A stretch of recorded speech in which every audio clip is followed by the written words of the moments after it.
দেশের বিভিন্ন স্থানে সভা সমাবেশ ও মানববন্ধন সহ নানা ঘটনা নিয়ে আরও জানাচ্ছেন নাদিরা সুলতানা। ঢাকা সিলেট মহাসড়ক সংস্কার, বিমানের টিকিট বৈষম্য নিরসন সহ বিভিন্ন দাবিতে সিলেটে জেলা প্রশাসক বরাবর স্মারকলিপি দেয়া হয়েছে। অন্যথায় কঠোর আন্দোলনের ঘোষণা দেয়া হয়। কিশোরগঞ্জকে ময়মনসিংহ বিভাগে অন্তর্ভুক্তি প্রস্তাবের প্রতিবাদে গুরুদয়াল সরকারি কলেজের শহীদ মিনার প্রাঙ্গণে অবস্থান কর্মসূচি করেছে সাধারণ ছাত্র জনতা। গাজীপুরের জিরানী এলাকায় একটি মার্কেটে ভয়াবহ অগ্নিকাণ্ডে পুড়ে গেছে 10টি দোকান। খবর পেয়ে ফায়ার সার্ভিসের 3টি ইউনিট 1 ঘন্টার চেষ্টায় আগুন নিয়ন্ত্রণে আনে। দিনাজপুরের ঘোড়াঘাটে ভূমি দস্যুদের কবল থেকে আদিবাসী সাঁওতালদের স্কুল ও খেলার মাঠ দখলমুক্ত করার দাবিতে সমাবেশ করা হয়েছে। আদিবাসী সাঁওতাল স্কুলের অভিভাবক ও শিক্ষার্থীরা এই কর্মসূচি পালন করেন। ব্রাহ্মণবাড়িয়ার বিজয়নগরে কোটি টাকারও বেশি মূল্যের ভারতীয় চোরাচালান পণ্য জব্দ করেছে বিজিবি। হবিগঞ্জে বিজিবির আলাদা অভিযানে প্রায় 25 লাখ টাকা মূল্যের ভারতীয় মাদক ও বিভিন্ন প্রকার চোরাচালানি পণ্য জব্দ করা হয়েছে। চুয়াডাঙ্গায় ফ্লাইওভার নির্মাণের কারণে দুই পাশের রাস্তা নির্মাণ এবং ব্যবসায়ীদের ক্ষতিপূরণ ও পুনর্বাসনের দাবিতে মানববন্ধন, বিক্ষোভ সমাবেশ করা হয়েছে।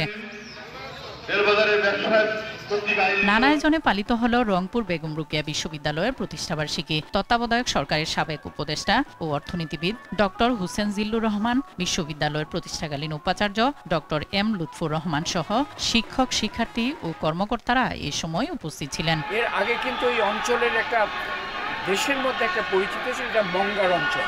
এমপিওভুক্ত শিক্ষক কর্মচারীদের জীবনমান উন্নয়নের দাবিতে যশোরে মানববন্ধন, বিক্ষোভ মিছিল করা হয়েছে। আত্মহত্যা প্রতিরোধে সচেতনতা বৃদ্ধির লক্ষ্যে ঝিনাইদহে সাইকেল র্যালি করা হয়েছে। তারুণ্যের অগ্রযাত্রা নামের একটি স্বেচ্ছাসেবী সংগঠন এর আয়োজন করে।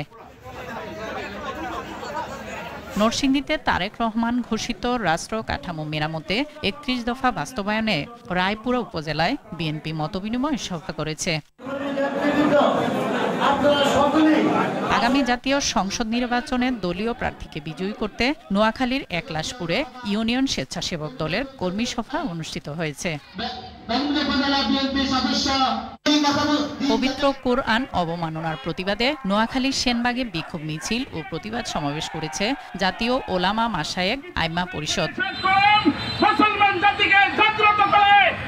বিভিন্ন অনিয়মে ঠাকুরগাঁয়ের পীরগঞ্জে 2টি ডায়াগনস্টিক সেন্টার ও একটি ফার্মেসি মালিককে 12,500 টাকা জরিমানা করেছে ভোক্তা অধিকার সংরক্ষণ অধিদপ্তর।